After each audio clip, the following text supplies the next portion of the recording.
جب بھی آپ کو شک کسی بھی مسئلے پہ آئے، کسی بھی مسئلے پہ، اسی وقت ایک سجدہ شکر ادا کریں اللہ کے آگے.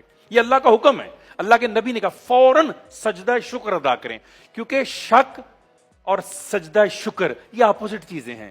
جو ہی آپ شکر ادا کرتے ہیں شک بھاگ جاتا ہے وہاں سے. سجدہ شکر دو نفل شکرانہ جی پڑھ کے کر شکرانہ سکتے ہیں ہم. پڑھیں. اچھا جی بالکل کہ اللہ مجھے شک ہوا، اے اللہ اس شک کو میرے سے ختم کر دے. تو یہ بات ہی ختم کر دے شک والی جس پہ مجھے، اگر یہ سچ ہے تو اسے ٹھیک کر جس پہ شک ہے، اگر یہ سچ نہیں ہے تو میرا شک ہی ختم کر دے.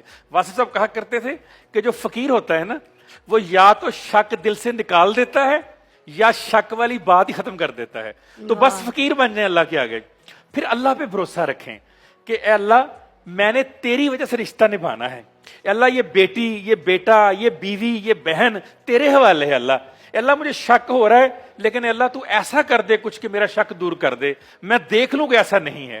اللہ تعالیٰ آپ کی مدد فرما دیں گے.